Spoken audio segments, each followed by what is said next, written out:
Ma'am, saan po kayo pupunta, ma'am? Asa? Sky Ranch.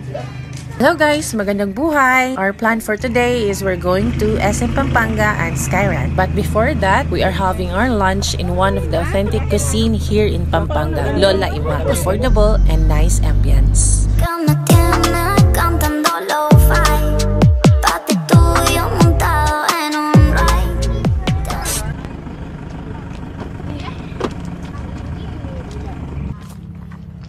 We just arrived in Lola Ima. Ang kagandahan dito guys ay pangmaramihan lang at pangbarkada, pangpamilya, na-accommodate talaga nila. Tsaka eat all you can.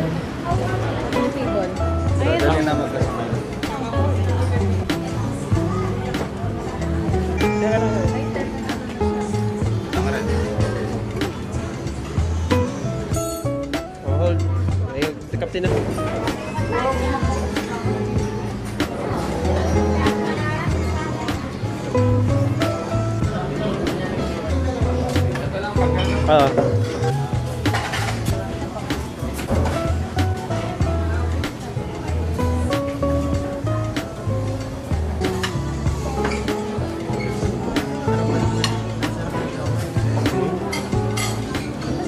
Beef or chicken siguro, fillet.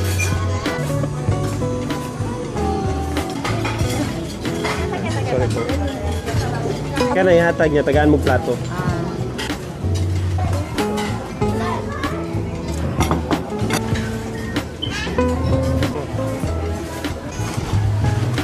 Ice cream na kuya? Halo-halo. Halo-halo. Kaya na. Aray!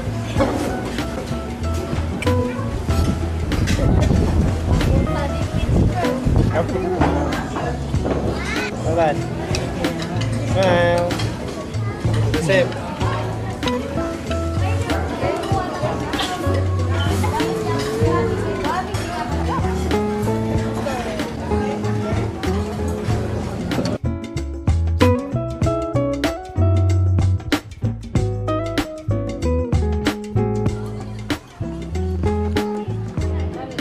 Ay, salamat. Nabusog na rin ang lahat. Ngayon ay pupunta na kami sa SM Pampanga at Sky Ranch.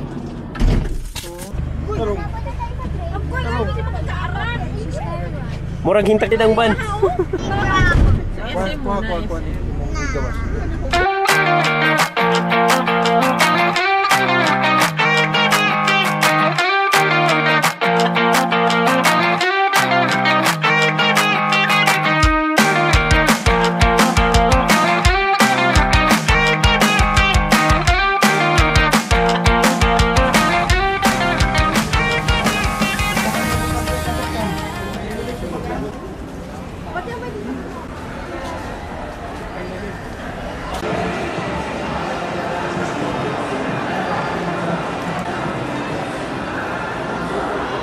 Ano to?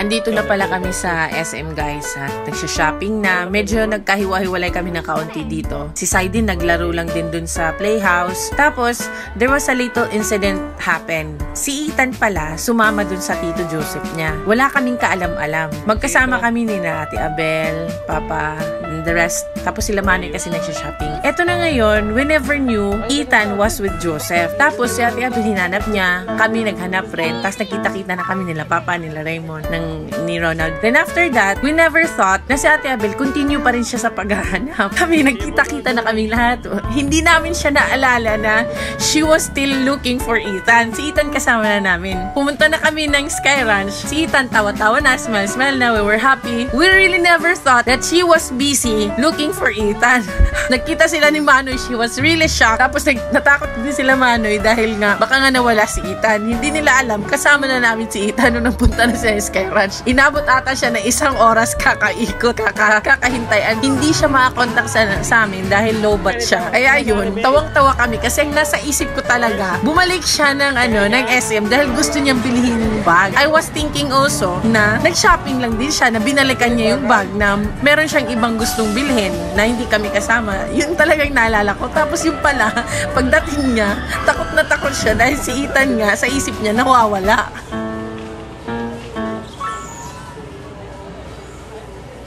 Nang sinakyan nila Sander, Trixie at Joseph ang Vikings kasi gusto nila at na-excite sila. Tapos ngayon, si Sala, Ethan, Saiden, sumama na sa kanila dun sa gear shifter. Saka nakakatuwa rin naman sa kanya yung pambata talaga.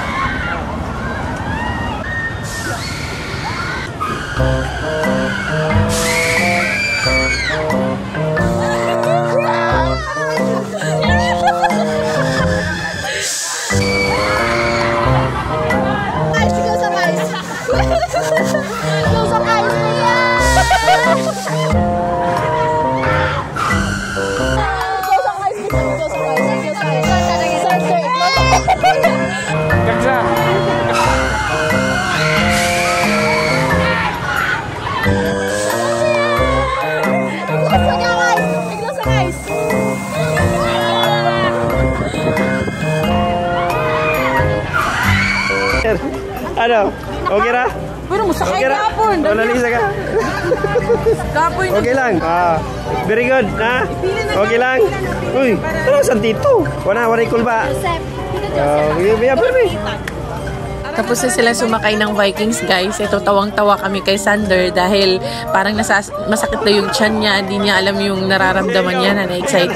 Adventurous kasi itong batang to. Doon din sa Tagaytay, nag-zipline siya. Ito, lahat ngayon ng rides gusto niya sakyan. Kahit nahihilo na siya o masakit yung tiyan, gusto pa rin niya.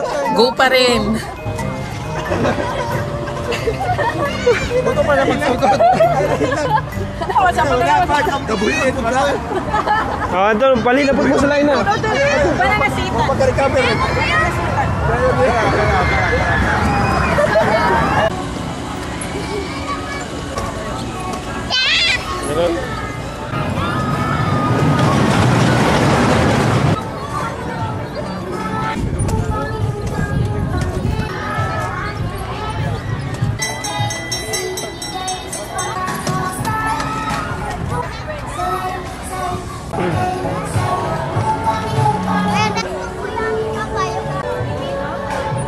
Ito naman ang next nilang sinakyan, yung gear shifter, which is pwede kay Saiden at kay Ethan. Ito lang din kasi yung pwede sa kanila aside dun sa carousel. Ito, tuwang-tuwa sila dito dahil parang nagbabump yung sasakyan.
Naki-rides all you can pala silang 4 guys. Kaya dito sunod-sunod na nila sinakyan yung mga rides. Tapos sila na bahala kung ano yung mga sinakyan nila. Ang kagandahan dito sa Sky Ranch Pampanga ay walang entrance. Ang babayaran mo lang dito is yung ticket sa pagsakay mo ng mga rides.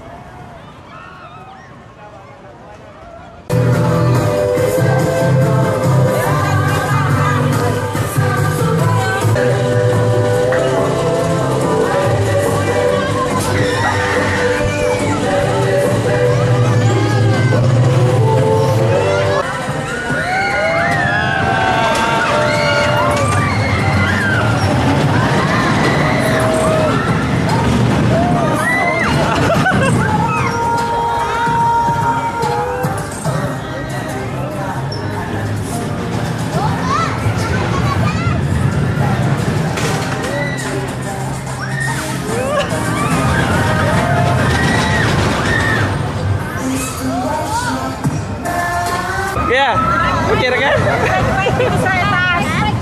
Bike na sa taas. Oh, ito na, ito na. Ito! Ito!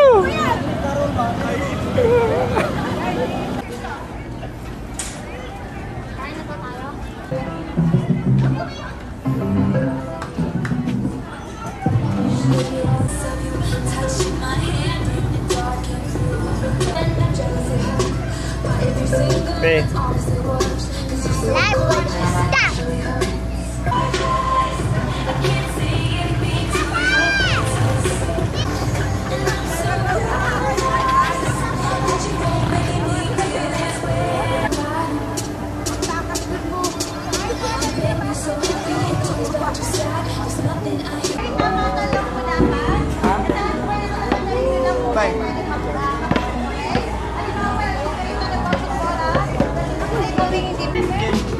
Yeah.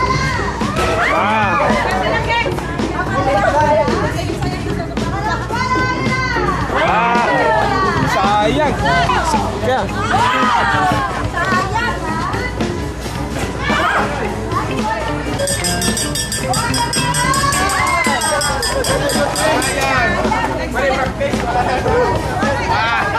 Let's go.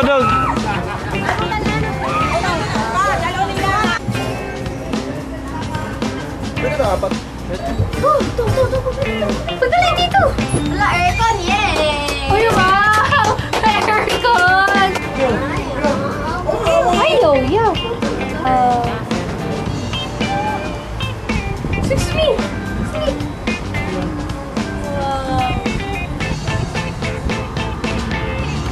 Wow!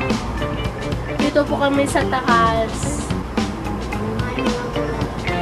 Wow!